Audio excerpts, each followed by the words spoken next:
So continuing with our elastomer panel, we will have a talk from Covestro, which will be given by Gustavo Nascimento. He will talk to us about how to change the properties of PU, exploring new possibilities in poured PU applications.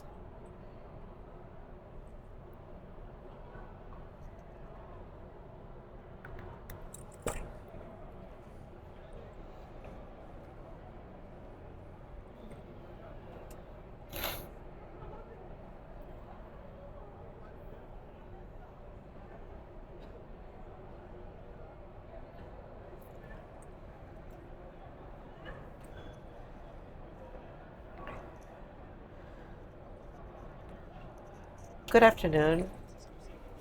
Can you hear me well? Just to check my mic is working.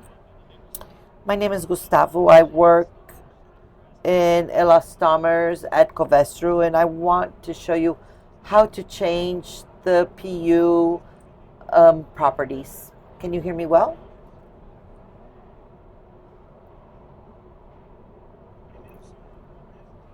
Just a brief introduction. Covestro is a base product producer of polycarbonates, and we are split in all these segments, 7 different departments, and the end products are in several of our products that we use every day, from the seat in our car, the paint in our car, our beds, the polycarbonate in our credit card. There are many applications in PU and polycarbonate. I'm not going to go deep into these departments. It was just to introduce Covestro to you, and we're going to talk about elastomers, which is poured PU. Just about elastomers.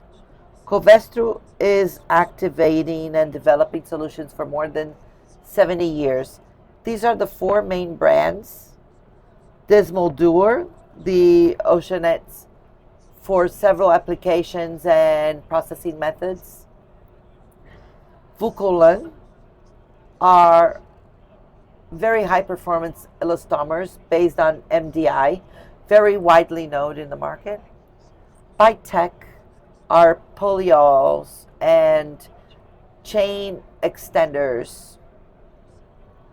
And Baule of machines to process poured PU, which is customized with many options that we can adapt to different processes to meet each producer's needs. Now going into the topic of our presentation. Poured PU is already a widely known product in the industry. There are a variety of applications. And because of its properties to resistant of tear, abrasion, good elasticity, a good range of hardness we can work with. And because of the nature of the material, it has some applications and some environments in which this product isn't the first option that comes to mind. I would like to show you that we can customize these systems, add some properties, or boost properties that PU already has, aiming at exploring new possibilities of applications. On the left, we have the properties that I'm going to mention today. So flame resistance, abrasion resistance, hydrolysis resistance. And just an illustration of the standard PU on the black line and how these systems could be improved with flame resistance, for example, which is one of the solutions we're going to show today. The first property is the resistance to microorganisms. As you've seen before with this image of microorganisms attacking a PU system, this happens in environments with moisture and temperature that is favorable for this development, and when we're using PU ester. And the idea is It harms the part and reduces the part's shelf life. You have to replace it quickly when it's in an environment with that type of attack. Covestro has a biocide solution that can be included in any standard system, any traditional system, and it prevents this type of effect. It has a fungicide property. This is a study on a part that is done in ester. In ideal conditions would last a few years. And when submitted to an environment with microorganisms, it has to be replaced in less than a year. So this could be a significant effect depending on where this part is placed. Our focus here is to show that we have solutions to solve these types of issues and work in environments where microorganisms can attack the parts. The second property we're going to talk about is related to moisture and resistant to hydrolysis. We have a visual example for you to see how much this can impact the part's properties. This chart shows a test conducted on a PU part that was immersed in water at 70 degrees to check the impact of hydrolysis in the part's elasticity. And on the gray line, the part with the ether system doesn't have any impact of hydrolysis during the time of the test. So it's a good solution. But when we look at an ester system, it lasts for 20 days under these conditions. And the dotted line is the same ester system submitted to the same environment, 70 degrees in immersion, and the shelf life almost doubled. So of course, maybe 40 days isn't ideal, but this is a test to the extreme to show how much the solution can help the resistance to hydrolysis, and we can explore the ester system's usage in wetter and more extreme environments. It's also pretty easy. It's relatively easy to include in a PU system. It's very versatile, so it's an interesting option as well. The third is resistance to abrasion. We can see a mining screen just to put into context. The mining screen work like sieves, like meshes that sieve rough, pointy, sharp objects. And as they do this movement, they generate small tears on the mesh and attack the structure until it has to be replaced. PU is already an excellent material in terms of abrasion resistance, but we can improve that property even more. And the same test we did with the standard and improved part was able to reduce resistance to abrasion by 50%. So this really extends the part's shelf life, and depending on extreme conditions, it can be a possible solution if the PU resistant to abrasion, which is good, isn't enough. The next property we're going to talk about is electric resistance. PU, like most polymers, is an insulating material. It's not a good conductor of energy. And by itself, that's not an issue. It's one of the characteristics of the material. Depending on the application, it can be useful. But there are other applications in which that is negative.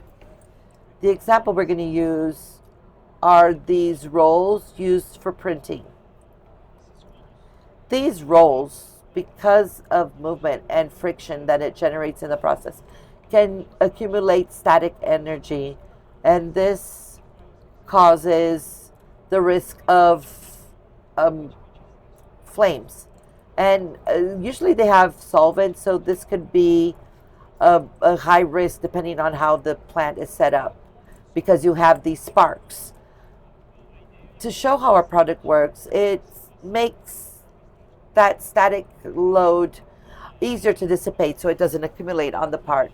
So the product, just to explain simply what happens at the molecular level, the charge is accumulated and our system helps to dissipate that charge throughout the surface. It reacts with the moisture of the air, and it doesn't allow that static energy to accumulate. So this is a good solution for several systems, and it can be an interesting solution for safety in some applications. So this is the electricity resistivity. We can reduce in 10,000 times that conductivity of a PU part. So it's an interesting solution that can allow for other applications. And the last, which in a way is connected to the spark, it's more of a safety aspect, is flame resistance. PU is inflammable, and historically there are flame retardant additives that may be used, but most of them are based in halogen, and that's a very toxic material, not only for those who are handling it, but also in a case of a spark, the smoke that's going to be released is very toxic. So even though it helps in terms of flame retardant, it's not the ideal substance. So this product isn't based on halogen, and it can be used in a system. This test is from the UL94, which is usually used in material resistance, the vertical test. On the left, we see the ester system without the additive, and you can see that the flame propagates faster, and a particle that dropped made the cotton catch fire. And with our additive in the system, the flame is extinguished factor, and they also don't propagate in cotton. Some of our systems are already certified with the V0 standard. It's widely used, and the highest one in the UL94 standard, and therefore we can use PU parts in settings that have that demand or risk of sparks. And it could also be beneficial in terms of costs, safety, and so on. And this, just to recap what we mentioned and to conclude, PU is already a very versatile material and well known in many applications. Among them, here what we have on the screen, but these aren't the only ones. And the idea is to show that there are solutions to increase the potential of these solutions and add new properties. And with this, we will not only explore new applications, that means new markets, translates into new markets. We can also position ourselves in a different way. If a manufacturer says, I want my product positioned better in this, that's a way to explore that. Or even considering productivity in the systems that you use, you may consider having a more versatile system instead of working with 3 different resins for different parts. So there are a number of possibilities to be explored. The idea was to show that there were some solutions where you're interested in exploring, supporting these activities. So I'm open to clarify any doubts and support you with our projects. Thank you.